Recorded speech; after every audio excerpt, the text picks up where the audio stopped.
Gods of Our Fathers, the United States of Enlightenment. Review of Moral Minority, Our Skeptical Founding Fathers by Brooke Allen. The Weekly Standard, December the 11th, 2006. Why should we care what the Founding Fathers believed or did not believe about religion? They went to such great trouble to insulate faith from politics, and took such care to keep their own convictions private, that it would scarcely matter if it could now be proved that, say, George Washington was a secret Baptist. The ancestor of the American Revolution was the English Revolution of the 1640s, whose leaders and spokesmen were certainly Protestant fundamentalists. But that did not bind the framers, and cannot be said to bind us either. Indeed, the established Protestant Church in Britain was one of the models which we can be quite sure the signatories of 1776 were determined to avoid emulating.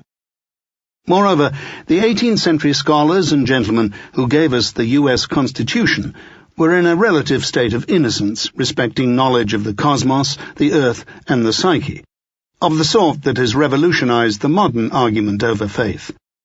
Charles Darwin was born in Thomas Jefferson's lifetime, on the very same day as Abraham Lincoln, as it happens, but Jefferson's guesses about the fossils found in Virginia were to Darwinism what alchemy is to chemistry, and the insights of Einstein and Freud lay over a still more distant horizon.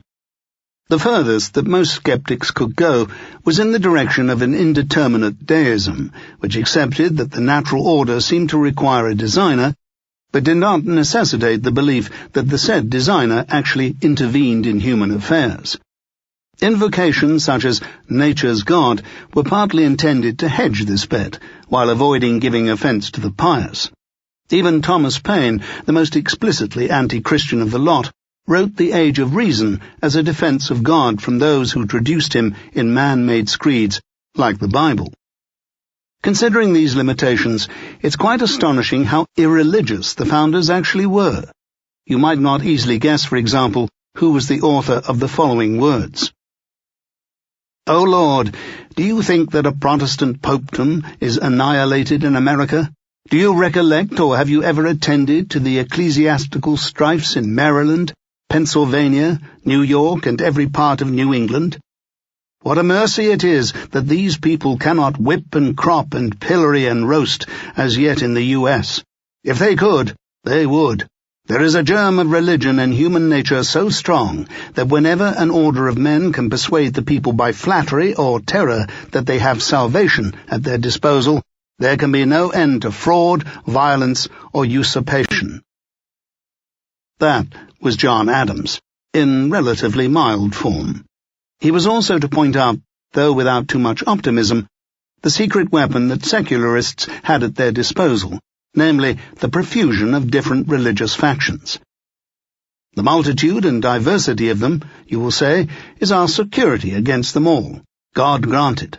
But if we consider that the Presbyterians and Methodists are far the most numerous and the most likely to unite, let a George Whitefield arise with a military caste like Mahomet or Loyola, and what will become of all the other sects who can never unite? George Whitefield was the charismatic preacher who is so superbly mocked in Benjamin Franklin's autobiography.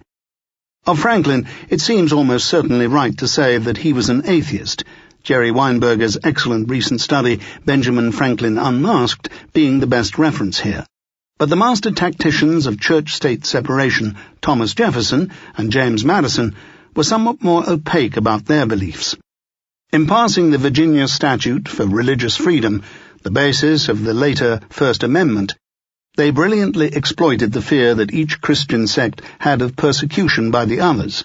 It was easier to get the squabbling factions to agree on no tithes than it would have been to get them to agree on tithes that might also benefit their doctrinal rivals. In his famous Wall of Separation letter, assuring the Baptists of Danbury, Connecticut, of their freedom from persecution, Jefferson was responding to the expressed fear of this little community that they would be oppressed by the Congregationalists of Connecticut. This same divide-and-rule tactic may have won him the election of 1800 that made him president in the first place.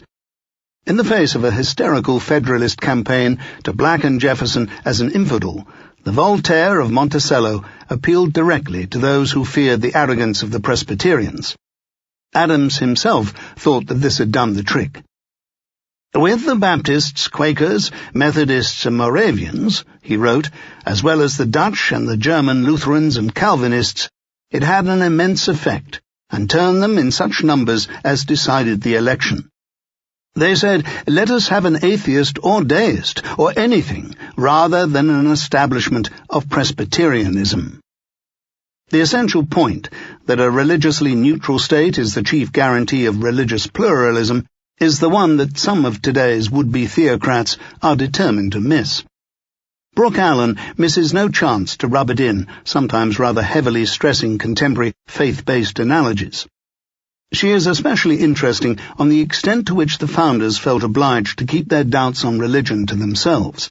Madison, for example, did not find himself able, during the War of 1812, to refuse demands for a national day of prayer and fasting, but he confided his own reservations to his private papers, published as detached memoranda only in 1946. It was in those pages, too, that he expressed the view that to have chaplains opening Congress or chaplains in the armed forces was unconstitutional. Of all these pen portraits of religious reservation, the one most surprising to most readers will probably be that of George Washington. While he was president, he attended the Reverend James Abercrombie's church, but on sacramental Sundays left the congregation immediately before the taking of communion. When reproached for this by the good Reverend, he acknowledged the reproof, and ceased attending church at all on those Sundays which featured the Lord's Supper. To do otherwise, as he put it, would be an ostentatious display of religious zeal arising altogether from his elevated station. Jefferson was content to take part in public religious observances and to reserve his scorn and contempt for Christianity for his intimate correspondence. But our first president would not give an inch to hypocrisy. In that respect, if in no other, the shady, ingratiating Parson Weems had him right. In his 1784 book, Reason, the Only Oracle of Man, Ethan Allen wrote, "The doctrine of the Incarnation itself and the Virgin Mother does not merit a serious confutation, and therefore is passed in silence, except the mere mention of it." John Adams was prepared to be a little more engaged with theological subjects in which he possessed a huge expertise, but he also reposed his real faith in the bedrock of reason. Human understanding, he wrote, seemingly following David Hume, is its own revelation, and has made it certain that 2 and 1 make 3, and that 1 is not 3, nor can 3 be 1. Miracles or prophecies might frighten us out of our wits, might scare us to death, might induce us to lie, to say that we believe that 2 and 2 make 5. But we should not believe it. We should know the contrary. From David Hume, via ridicule of the Trinity, to a prefiguration of Winston Smith. The connection between religious skepticism and political liberty may not be as absolute as that last allusion implies, but there's no doubt that some such connection existed very vividly in the minds of those men of the Enlightenment who adorned Philadelphia and Boston and New York and Washington as the 18th century evolved into the 19th. In a first-class closing chapter on the intellectual and scientific world that shaped the framers, Allen discusses the wide influence then exerted by great humanist thinkers like Hume, Shaftesbury, Bolingbroke, Locke, and Voltaire. It became a point of principle as well as of practice to maintain that liberty of conscience and the freedom of the individual were quite incompatible with any compulsion in religion, just as they would be incompatible with any repression of belief. This is precisely why the French Revolution, which seemed to negate the promise of enlightenment, was to become such a painful cause of disagreement, and worse, between Federalists and Republicans. In 1821, Thomas Jefferson wrote of his hope that the human mind will someday get back to the freedom it enjoyed 2,000 years ago.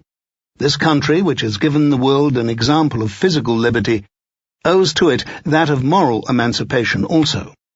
I think that Allen is not wrong in comparing this to the finest passages in Edward Gibbon. She causes us to catch our breath at the thought that, at the birth of the United States, There were men determined to connect it to a philosophical wisdom that predated the triumph of monotheism.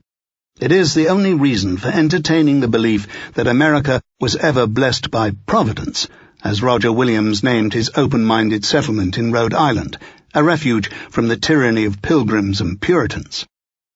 In a time when the chief declared enemy of the American experiment is theocratic fanaticism, we should stand together and demand, Mr. Jefferson, build up that wall.